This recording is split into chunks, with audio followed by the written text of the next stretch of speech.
রহমানের নেতৃত্বে, দেশনেত্রী বেগম খালেদা জিয়ার নেতৃত্বে আমরা এই যুদ্ধে লিপ্ত হয়েছিলাম। আমরা যারা শহীদ হয়েছি, যারা গুম হয়েছি, যারা গুমের শিকার হয়েছি, যারা এখন কারাগারে আছেন, প্রত্যেকের শহীদকে আমি শ্রদ্ধার শহীদ দেখছি। বন্ধু আমার, আমি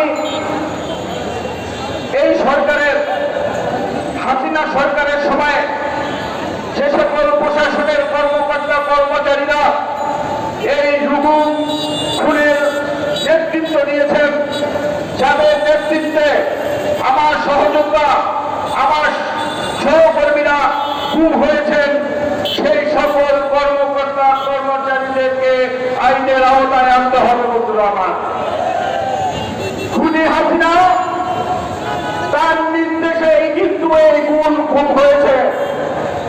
খুনি হাসিনাকে বাংলাদেশের মাটিতে এনে, আইনের আওতায় এনে তাকে ফাঁসির মঞ্চে তাকে আমরা দেখতে চাই। বন্ধুরা আমার, আজকে আমার ভাই আমাদের মাঝে নেই, আমরা ইন্ডিয়া তারিখে দেখতে চাই, আমরা চৌধুরী আলমকে দেখতে চাই, আমরা সাজিদুল ইসলাম সুমনকে দেখতে চাই, সহযোদ্ধা জাকিরকে দেখতে চাই, রাসেল রানাকে আমরা আজকে দেখতে চাই।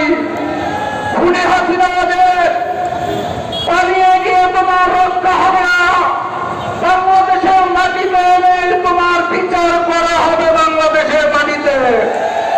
বন্ধু আমার, আমরা একটু ধৈর্য ধারণ করবো, আমরা বিরোধী দলে আছি, ইনশাল্লাহ